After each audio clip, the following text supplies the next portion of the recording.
Bismillahirrahmanirrahim. Assalamualaikum warahmatullahi wabarakatuh.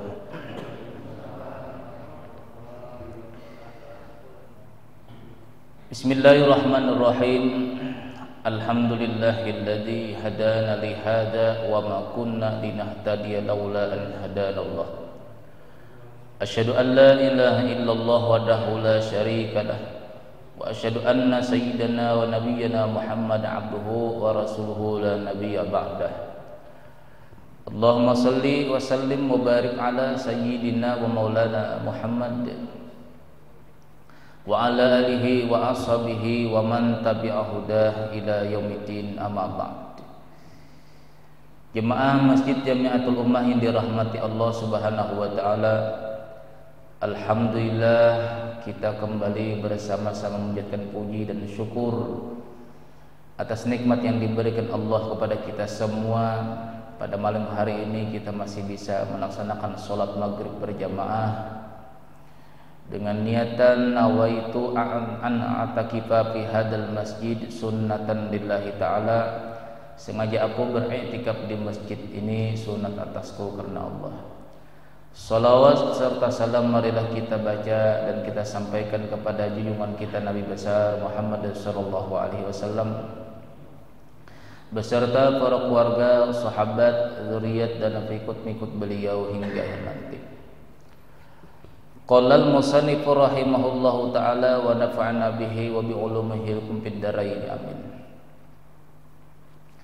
Masih membicarakan daripada mazhab Imam Abu Hanifah, sesuatu yang tidak merusak puasa atau sesuatu yang tidak membatalkan puasa menurut beliau.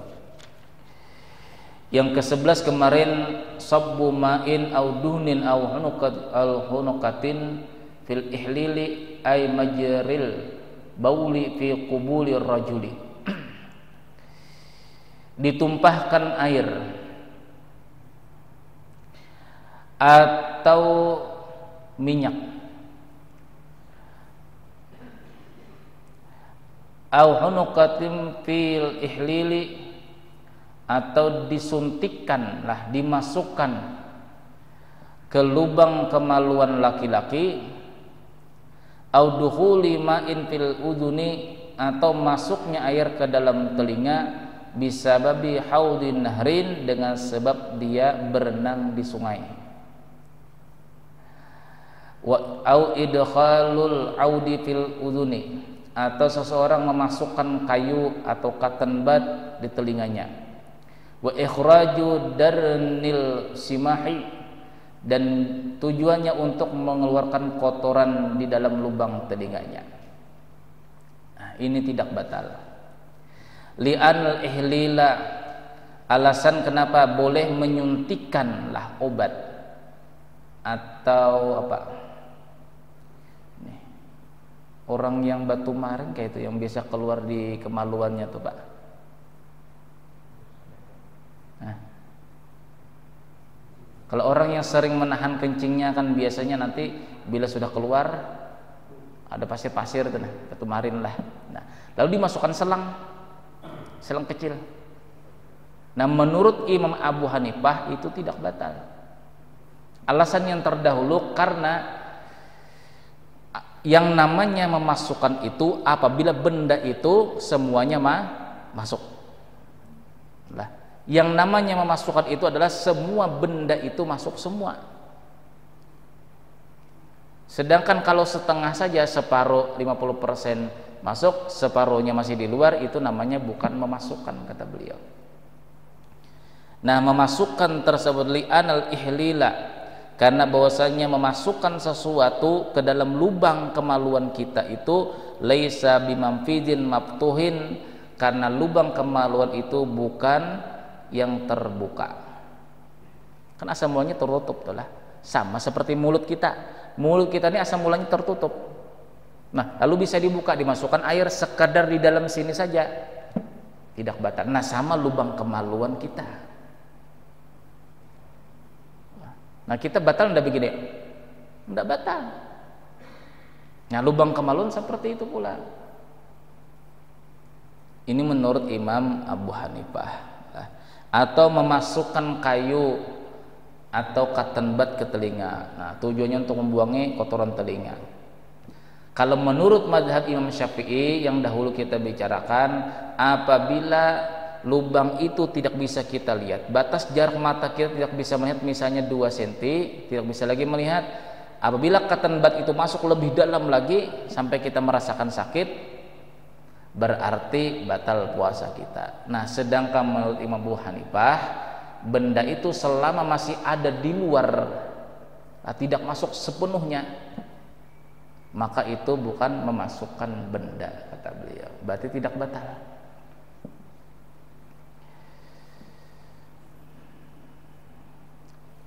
Wadukhulil ma'i fil udhuni lidarurati, masuknya air ke dalam telinga itu namanya darurat. Kenapa? Karena orang tidak mungkin berniat memasukkan air ke telinga, karena itu tidak akan menghilangkan haus.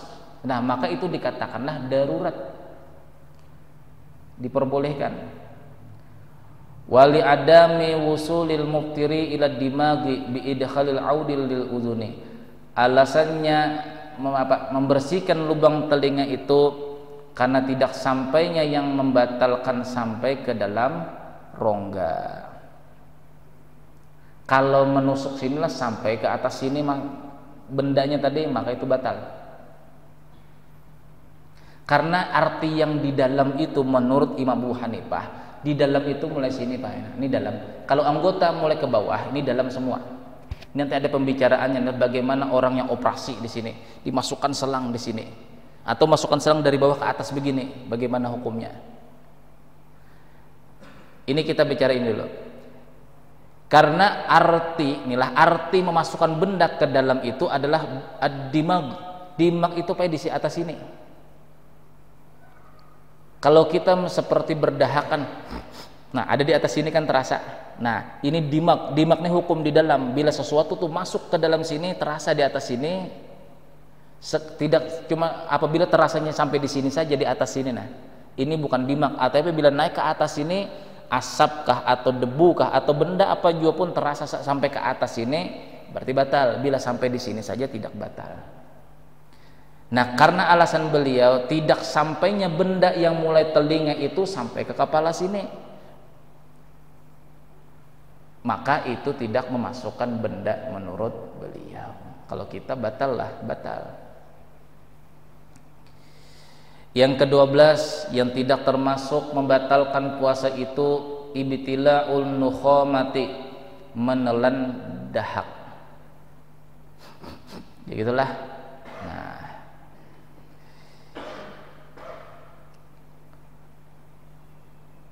wa insisyaku mukhati amdan wa ibtalahi, atau memasukkan air ke hidung yang bercampur apa-apa yang di dalam hidung, wa ibtilahi, dan dia menelannya karena tidak sampai ke sini, karena lubang hidung sama mulut ini hukum luar menurut Imam Abu Hanifah, hukum di luar bukan di dalam. Linuzulihi minad dimagi, lakin aula ramyuhu liqidarihi, tetapinya yang paling bagus itu kata beliau, hendaklah orang tadi yalah ada tersedaklah, lebih baik kata beliau dimuntahkan, dilemparkan keluar, liqidaratihi, karena itu hukumnya kotor. Satu alasan beliau. Tapi tidak batal, tetapinya lebih baik kata beliau dibuang keluar. Dahak tadi. Dahak di sini kita ingusan yalah. Masuk ke dalam, terasa sampai di sini. Nah, lalu kita muntahkan, itu lebih baik dimuntahkan kata beliau. Wa khurujan min khilafi man afsada shauma bi ibtilahi, dan keluar daripada khilafiyah, ada pendapat yang membatalkan kata beliau. Karena istilah usul fikih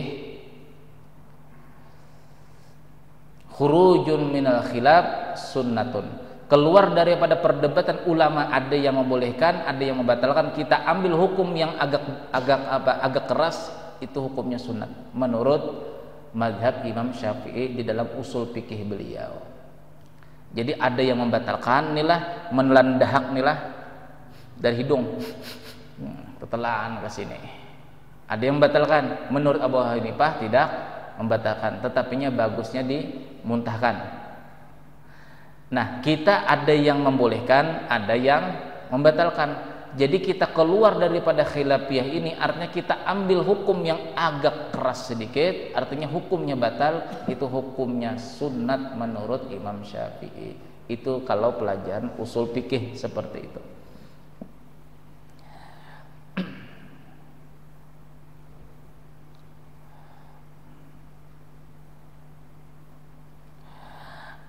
Yang ke-13, tidak membatalkan puasa pula al-qai'u qasran anhu au audatuhu qahran. Orang muntah yang secara terpaksa, pusing kepala, pusing, wah, dia muntah, dipaksakannya muntah karena sudah tahu dia akan muntah, dimuntahkannya. Au audatuhu qahran, atau muntahan tadi pas pada waktu muntah langsung tertelan kembali tanpa sempat kita menahannya. Walau kana mil'ul pami fis sahihi, sekalipun yang muntahan tadi itu memenuhi di dalam mulut kita, itu tidak batal karena kita bukan menyengajakan muntah. Karena menurut beliau tidak mungkin orang tuh mau memuntahkan diri. Nah, beda misalnya nih lah, orang itu menggerak-gerakkan jarinya ke dalam tenggorokan supaya muntah, lalu ditelannya lagi. Nah, itu baru batal. Tetapinya orang yang agak pusing-pusing, ya hendak muntah, disengajakannya muntah, muntah, satu, tidak batal. Yang kedua, atau kembali muntahan tadi tanpa dia sengaja, padahal dianya tujuannya untuk membuang, tapi tertelan kembali. Walau kana mil al-fami, sekalipun muntahannya tersebut yang tertelan tidak sengaja tadi memenuhi mulutnya. Satu, yalah. Wal istiqa'adu amdan bima huwa aqallu min fa'il mami ala sahihi. Nah, atau seseorang itu memuntahkan makanan yang ada di dalam tenggorokannya, tetapinya bima huwa aqallu, batas ukurannya itu lebih sedikit atau kurang daripada memenuhi mulutnya. Bersengaja nih memuntahkan diri, bersengaja, ya. Tetapinya muntahannya tadi yang keluar dari tenggorokannya menuju mulutnya tidak sampai memenuhi seluruh isi mulutnya, sedikit saja, maka kata beliau tidak batal.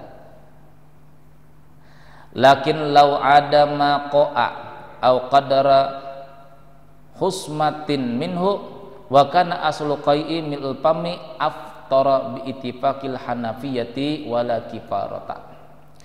Jikalau kembali sesuatu yang dia muntahkan, muntah adalah, atau muntahnya itu ukurannya seperti air ludah. Kalau kita kanlah mengumpulkan air ludah, kira-kira banyak tuh seberapa tuh lah. Kalau kita ludahkan ke tanah, misalnya ukurannya misalnya bundarannya seperti ini, ukuran ludah lah, ukuran ludah, keluar, dimuntahkannya dengan sengaja. Wa kana aslul qai'i mil'ul pami, asal mulanya muntahannya itu memenuhi mulut, aftara, maka hukumnya batal. Ittifaq Imam Abu Hanifah, tetapinya ini tidak ada kiparatnya. Nah, tidak ada kiparatnya.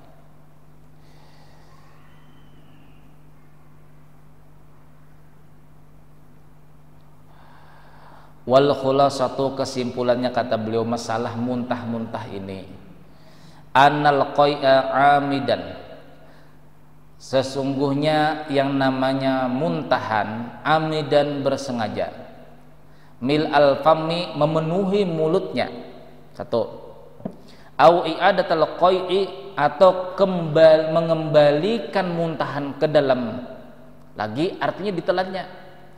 Muftirun itu membatalkan. Yujibul qada'a wajib mengqada faqat saja, dunal kifarati tetapinya tidak bayar kifarat. Paham? Lah, jadi apabila muntahan tersebut memenuhi mulut kita, banyak rupanya makan 2 piring inilah dimuntahkannya penuh mulutnya, batal. Tapi bila muntahnya sedikit saja tidak batal.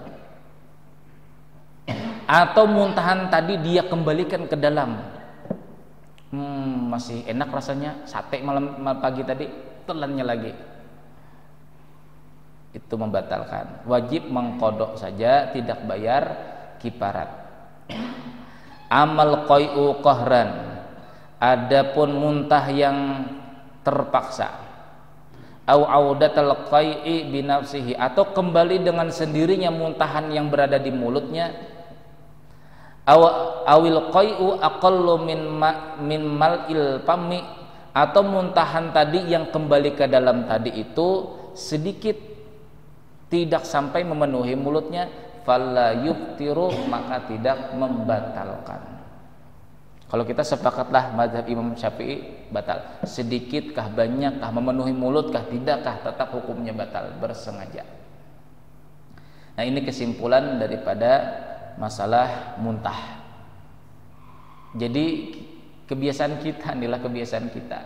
Apabila makan sahur itu pedas-pedas, setelah biasanya lah pedas-pedas, tambahi jengkol, lagi tambahi apa, yang sesuatu yang membuat apa, gas terus di dalam perut kita. Biasanya mau kentut, enggak juga ini pedas-pedas. Oh, keluar air, biasanya tuh keluar air di mulut sini, terasa pedas, terasa seperti ada gas yang mendorong. Ini ada jenis makanan tuh lah, ini yang kesehatan jin tahu nih lah. Ada jenis makanan yang membuat gas di perut. Kemudian makanan yang pedas tersebut nempel di sini, lalu gas tersebut mendorong ya, bekas makanan yang pedas tadi dari tenggorokan kita ke depan mulut kita.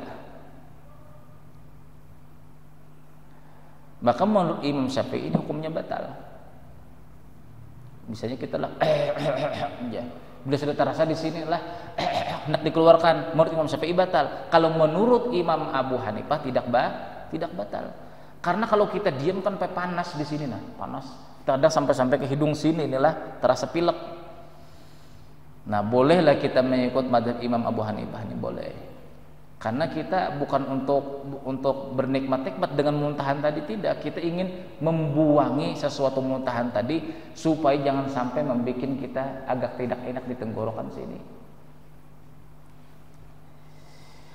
Yang ke-14, yang tidak merusak puasa, aklu ma bainal asnan wa kana dunal humsati, memakan sesuatu yang berada di celah-celah gigi. Pecahan jagung nempel di samping sini, apa sisa-sisa daging ayam di lubang gigi, sisa-sisa nasi di samping gigi sini. Wa kana dunal husmati, adalah makanan yang ditelannya tadi itu, yang berada di sela-sela gigi, ditelannya itu tidak sampai ukurannya seperti ukuran air liur.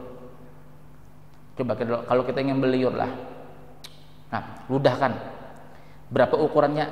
Misalnya seperti ini bundarannya. Ternyata kalau kita bandingkan lebih besar ludah atau air liur tadi ketimbang makanan yang berada di sela-sela gigi kita yang kita makan pada waktu bulan puasa, itu tidak batal. Li'annahu tab'un liriqatin, karena sisa makanan itu hukumnya kata beliau mengikuti air liur. Air liur itu sepenuh apa jua pun berada di mulut kita telan, tidak batal. Nah, oleh karena demikian kata beliau, sesuatu yang berada di sela-sela gigi kita atau karang gigi kita,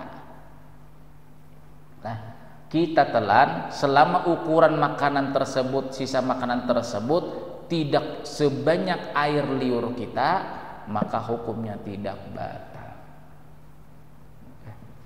Ada sisa daging daging kambing sedikit sinilah, bisa juga ini aja telannya, itu ikut air liur hukumnya.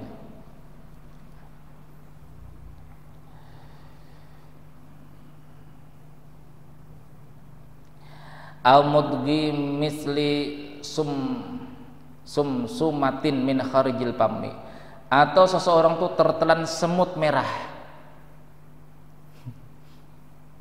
min kharijil pammi, yang berada di luar mulutnya, hatta talasyat, sehingga hilang. Kita cari-cari tidak ada lagi nih, lalu kita telan air liur kita, ternyata ada nyangkut di sini, terasa seperti gerak-gerak, cuma sudah tertelan.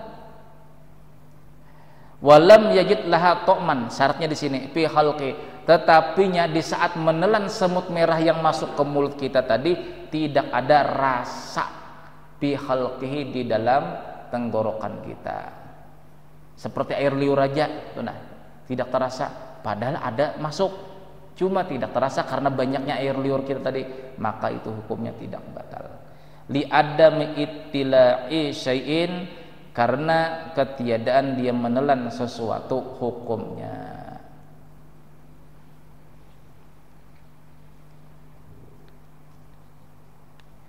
Yang ke-15, yang tidak membatalkan puasa pula. Nah, ini pun sepakat daripada mazhab Imam Syafi'i juga sepakat ini. Idza asbaha junuban, apabila orang itu bangun pagi dalam keadaan junub, mau imsak berhubungan, junub, ketiduran, sholat subuh tidak juga, bangun pagi jam 7.